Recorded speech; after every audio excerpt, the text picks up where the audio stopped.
नमस्कार, मैं विशाल और आप देख रहे हैं कमिंग भारत। जैसा कि आप सबों को पता है कि चुनाव की सरगर्मी बढ़ती जा रही है। इसी बीच हम लोग अभी मौजूद हैं मोतिहारी में और हमारे साथ हैं इमाद खान और लाल बाबू खान, जो कि यहाँ के भावी उम्मीदवार के रूप में आते हैं।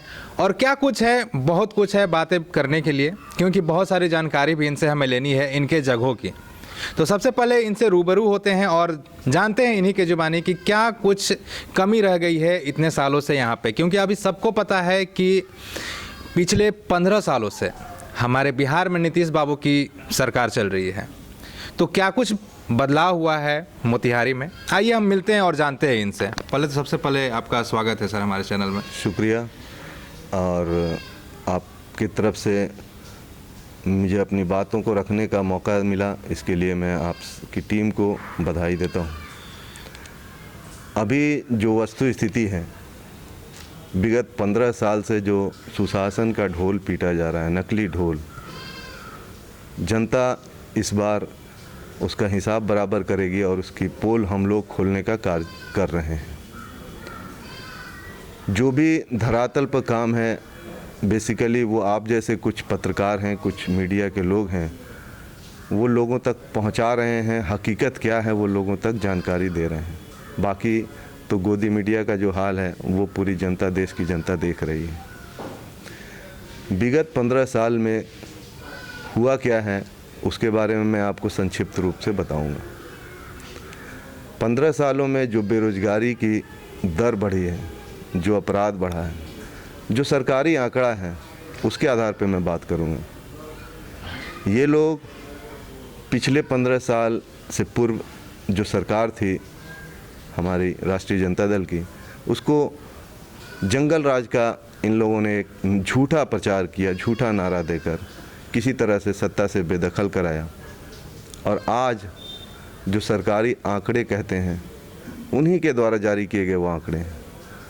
वो कहते हैं कि जो अपराध का दर है 2004 में जो दर था वो 2019 में आते आते दुगुना हो गया है। जो बेरोजगारी की दर 2004 में थी, 2019 में आते आते वो दोगुनी हो गई।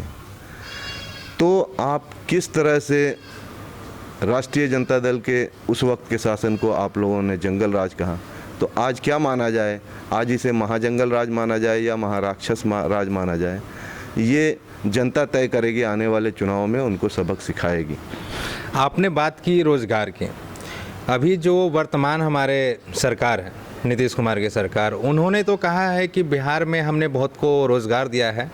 इवन उन्होंने यह भी कहा है कि जितने भी प्रवासी मजदूर बिहार आए हुए हैं, उनको बाहर जाने की ज़रूरत नहीं है, हम खुद उन्हें रोज़गार देंगे।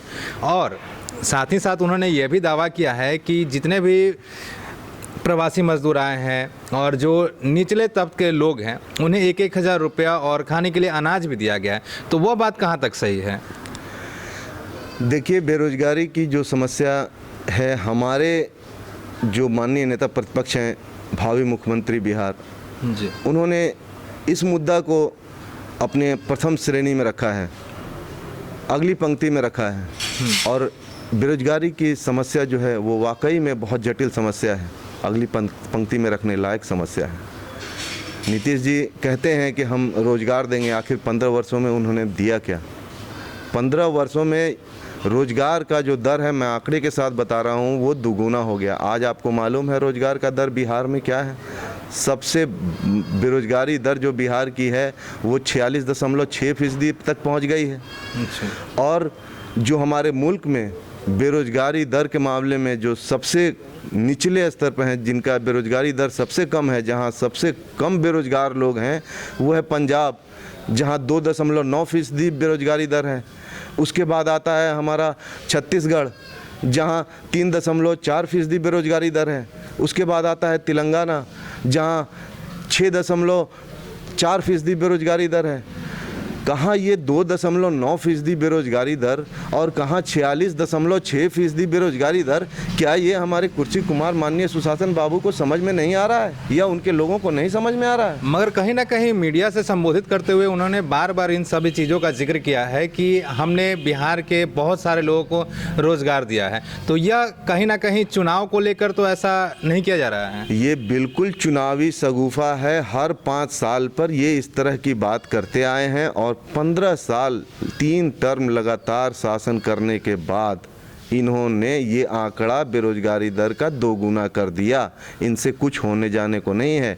हमारी पार्टी के लिए सबसे ज़रूरी जो मुद्दा है वो बेरोजगारी का मुद्दा है, जो हमारे भावी मुख्यमंत्री लेकर चल रहे हैं। और उन्होंने स्पष्ट कहा है कि जैसे ही हमारी सरकार बनेगी, राष्ट्रीय जनता दल की सरकार बनेगी, आदरणीय तेजस्वी यादव जी के नेतृत्व में जो सरकार बनेगी, सबसे पहले 5 लाख बेरोजगार युवाओं को नौकरी देने का कार्य करेंगे। इसीलिए विगत 10 दिन पहले हमारे भावी मुख्यमंत्री आदरणीय तेजस्वी यादव जी ने एक वेबसाइट लॉन्च किया है और अपने तमाम बिहार के बेरोजगार युवाओं को आह्वान किया है कि आप इस वेबसाइट से जुड़ें और अपना रजिस्ट्रेशन कराएं।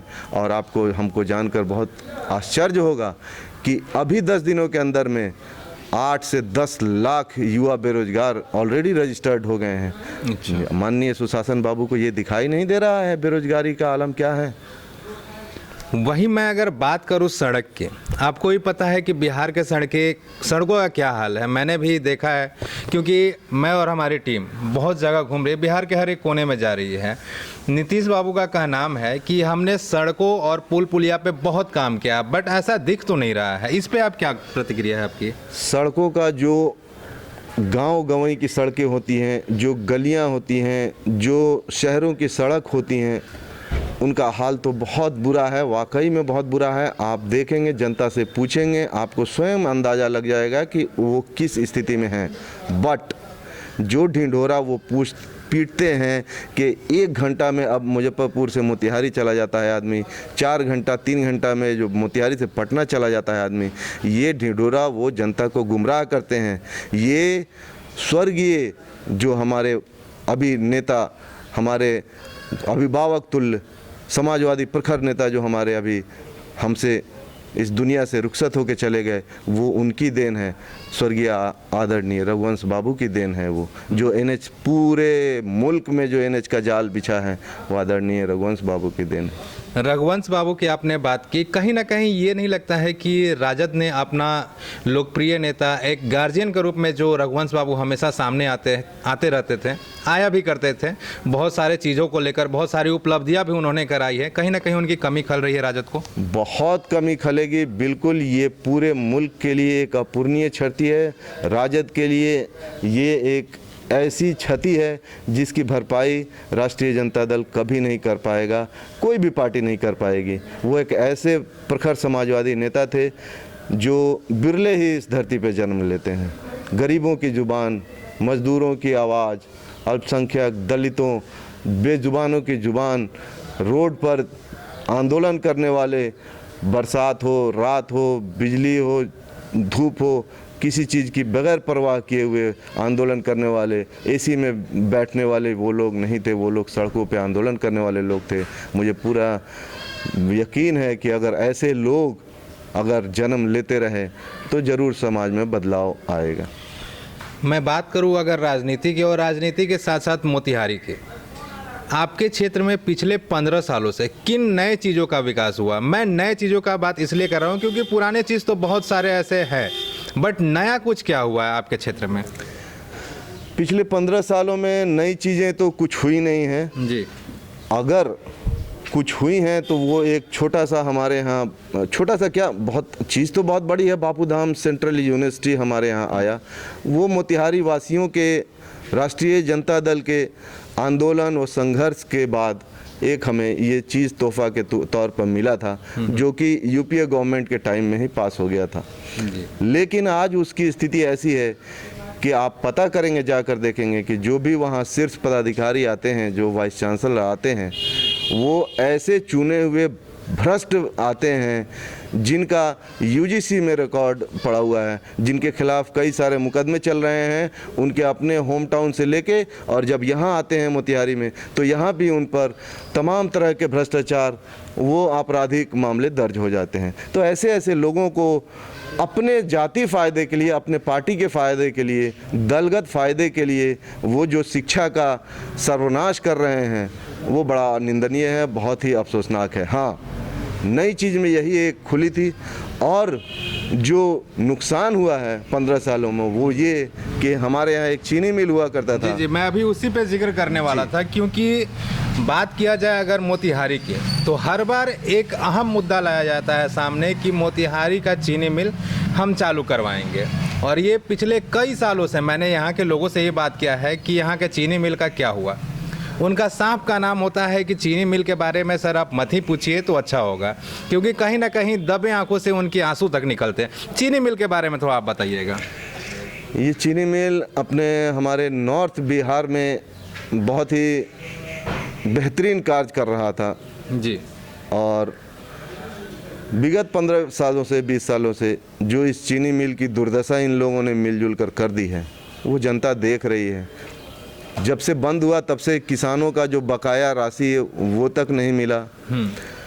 आज चीनी मिल की स्थिति ये हो गई है कि अपने जाति फ़ायदे के लिए, अपने स्वार्थ के लिए कैसे वहाँ से हम कुछ धन इकट्ठा कर लें, यहाँ के जो स्थानीय नेतागण हैं हमारे, वहाँ पर अपने अपने लोगों को बतौर दलाल के रूप में भेज दिए, और वहाँ का एक एक इंच ज़मीन, एक एक धूर ज़मीन का वहाँ सौदागिरी होने लगा, और उस ज़मीन को बेचने के चक्कर में वो चीनी मिल का सर्वनाश हो गया, उसका इन लोगों ने अंत कर दिया। ये चीनी मिल जो हम लोगों के लिए, एक किसानों के लिए ख़ास करके एक बहुत ही अच्छा आय का स्रोत माना जा रहा था। तमाम लोग गन्ना की खेती करते थे और अपने गन्ना को वहाँ पहुँचाकर उससे कुछ रोजी रोटी का आमदनी का जरिया हुआ करता था। लेकिन इन लोगों ने उसका ऐसा खेल किया अपने चंद पैसे के मुफाद के लिए, ताकि वो चीनी मिल बंद हो जाए, उसके बाद में उसका ज़मीन हम लोग बेच करके उसमें मुनाफा का मुनाफा कमाए, और यही काम हो रहा है। अब वो उसकी ज़मीन भी तकरीबन ख़त्म होने के कगार पर है। जमीन सारी बिक चुकी है, अंदर ही अंदर बिक चुकी है, तकरीबन सारी जमीन। अभी आपने बातों बातों में किसान का जिक्र किया, हमने किसान भाइयों से यहाँ पे ही बात की। उनका साफ का नाम है कि इस बार जब बाढ़ आया था उनकी सारी फसल बर्बाद हो चुकी है, उन्हें अभी तक मुआवजा नहीं मिला है। ऐसा क्यों हो रहा है? वो भी बिहार का एक हिस्सा है, कहीं ना कहीं मुख्यमंत्री, विधायक या किसी भी चुनाव में उनकी भी अहम भूमिका रहती है, तो उनके साथ ऐसा दुर्व्यवहार क्यों हो रहा है? देखिए, चुनाव आ गए हैं, तमाम तरह के लोभ लुहावने उनको प्रलोभन दिए जा रहे हैं, और दिए भी गए विगत 2-3 महीना में। अच्छा, क्या 2-3 महीना पहले? जी, अभी जो बाढ़ की स्थिति आई थी जी, उस वक्त लोक लुभावने उन लोगों को प्रलोभन दिया गया कि आपके खाते में 6-6 हज़ार जाएगा, 5-5 हज़ार जाएगा। ऐसा कुछ आया तो नहीं। और जो किसानों की स्थिति है, उनके सारे फसल बर्बाद हो गए, कुछ फसल बाढ़ से बर्बाद हो गए, कुछ अधिकांश बारिश की वजह से बर्बाद हो गए। तो ठीक है, बर्बाद हो गए, ये नेचुरल कैलेमिटी है, उसको माना जा सकता है, लेकिन ये सरकार की जिम्मेवारी है। किसान इस देश का, जैसे जवान इस देश के रक्षक हैं, वैसे किसान भी इस देश के अन्नदाता हैं। वो इस देश को चलाने में उनकी अहम भूमिका है कि भारत किसान प्रधान देश। बिल्कुल, ये कृषि प्रधान देश है। जैसे हमारे जवान हमारे देश की रक्षा कर रहे हैं, वैसे किसान भी हमारे देश की रक्षा कर रहे हैं, अन्न पहुंचा रहे हैं, लोगों तक खाना पहुंचा रहे हैं। आखिर उनकी समस्या को सुनने की जिम्मेवारी किसकी है? सरकार की नहीं है क्या? आम जनता उन तक पहुंचेंगे? सरकार को पहुंचना चाहिए, लेकिन अफसोस कि सरकार उनकी सुनने वाली नहीं है। लेकिन किसानों ने भी मन बना लिया है कि इस बार सरकार को जवाब देंगे। क्या लगता है, राजद अगर अहम भूमिका के रूप में इस बार नजर आ रही है और विजयी घोषित हो रही है, तो राजद के प्रमुख एजेंडा क्या होगा? देखिए, राजद का तो जो एजेंडा है, अपना मुद्दा जो लेकर चल रहा है, बेरोजगारी का, जी, शिक्षा का, अपराध में जो बेतहाशा वृद्धि हुई है उस पर अंकुश लगाने का, बाकी जो विकास के अन्य कार्य हैं, स्वास्थ्य को लेकर, इन सब मुद्दों को राजद एकत्रित करके, लेकिन उसमें सबसे बड़ा मुद्दा जो है, राजद बेरोजगारी के मुद्दा को लेकर अभी ज़्यादा ध्यान दे रही है, फोकस दे रही है।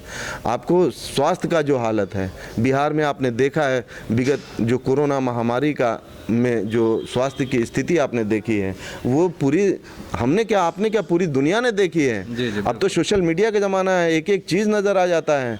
जिस तरह से महामारी में इन लोगों ने काम किया है, वो उसका बदला तो जनता लेगी ही। किसी तरह का कोई सुविधा जनता को नहीं मिला। बड़े बड़े जो अस्पताल, जो कोविड हॉस्पिटल जो हमारा NMCH घोषित किया गया था, वहाँ तो स्थिति ऐसी थी कि वैसा तो पंचायतों में भी हाल नहीं होना चाहिए था। लेकिन मैं छोड़ दीजिए बाहर की बात, मैं मोतिहारी की बात करना चाहता हूँ। मैं स्थानीय हूँ, मैं यहाँ की बात आपको बता देना चाहता हूँ कि यहाँ जो स्वास्थ्य व्यवस्था है, आप जाकर पता कर लीजिए। पिछले 15 अप्रैल से 24 मार्च से लॉकडाउन लगा है। 15 अप्रैल से हमारे सदर अस्पताल में जनरेटर की सुविधा नहीं है। आपको पता है क्या हाल होता होगा यहाँ के मरीजों का? आपको पता है कि हमारे मरीज गर्मी में अंधेरे में रहने को भी बचें। और सबसे आश्चर्य की बात तो ये है, और बड़ा हास्यास्पद बात है, कि कोई हमारे यहाँ आकर देख ले, कभी ऑपरेशन भी अगर किसी का होता है तो उस दौरान अगर लाइन कट गई तो सब लोग पहले से 4-5 टॉर्च वहाँ रेडी रहता है, टॉर्च लाइट में वहाँ पर ऑपरेशन का काम किया जाता है। तो ऐसी भयावह स्थिति क्यों है यहाँ पे? ऐसी निरंकुश सरकार रहेगी तो ये हमारे ज़िले का ही नहीं, ये तमाम बिहार का हाल है। ये मैं आपको यहाँ इसलिए बता दिया हूँ कि आपके बगल में हॉस्पिटल, आप जाके पता कर सकते हैं, आप देख सकते हैं। मैं आंकड़ों पे बात करता हूँ और सत्यता पे बात करता हूँ। आप पता लगा सकते हैं 15 अप्रैल से यहाँ जनरेटर की सुविधा नहीं है। बताइए कोई ऐसा अस्पताल जहाँ जनरेटर की फैसिलिटी ना हो। आजकल तो लोग घरों में अपने जनरेटर की फैसिलिटी रखते हैं कि कहीं लाइट कट जाए, अंधेरा ना हो जाए। अस्पताल में जनरेटर की फैसिलिटी नहीं हो, आप अंदाज़ा लगा सकते हैं ये सरकार कैसे काम कर रही है। क्या लग रहा है? अंत में मैं आपसे यही चीज़ पूछना चाहता हूँ, एक तरफ डबल इंजन की सरकार है तो दूसरी तरफ महागठबंधन।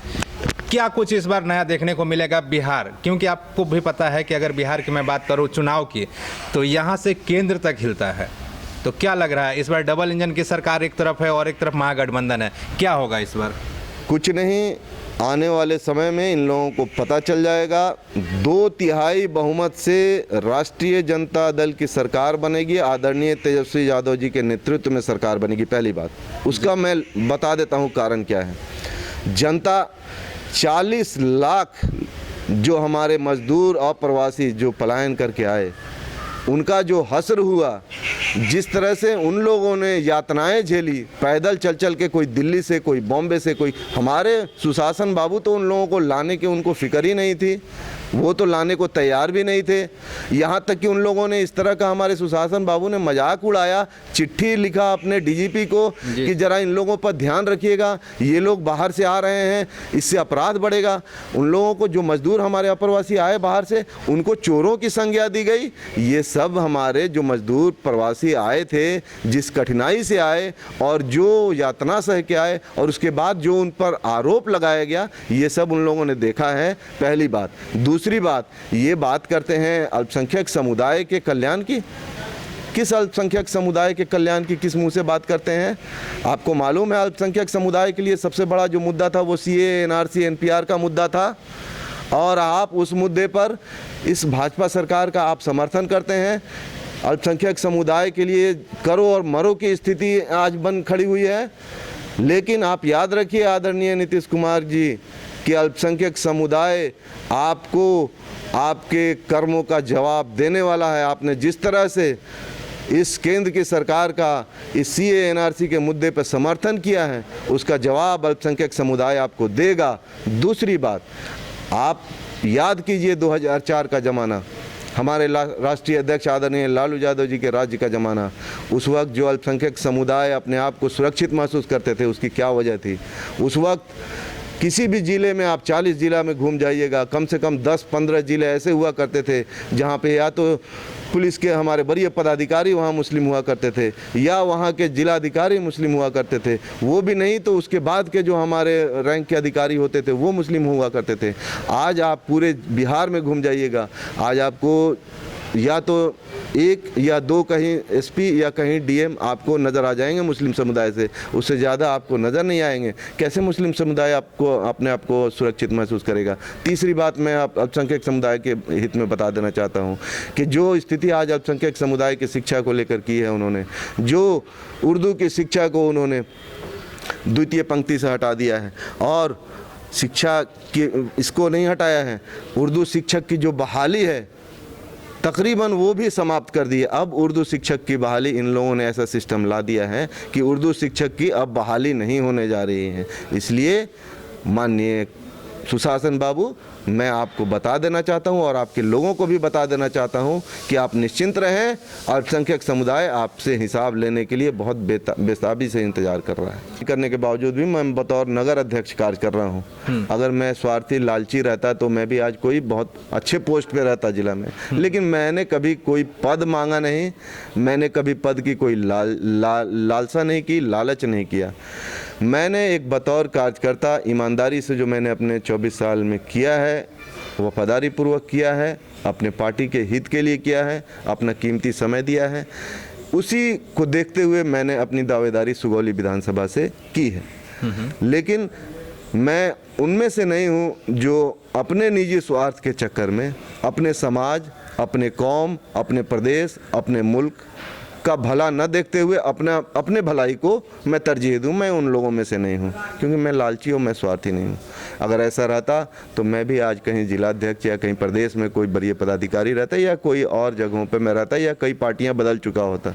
लेकिन मैं लालू जी के विचारधारा को मानने वाला लोग हूँ, संविधान को मानने वाला लोग हूँ, कानून को मानने वाला लोग हूँ। इसलिए संविधान के दायरे में रह के मैं अपनी बातों को मुखर तरीके से चौक चौराहों, सड़कों और धरना प्रदर्शन हर जगह मैं अपनी बातों को मुखर तरीके से रखता हूं और आदरणीय लालू यादव जी के विचारधारा को गांव-गांव तक पहुंचाने का कार्य करता हूं। जी, बहुत बहुत धन्यवाद।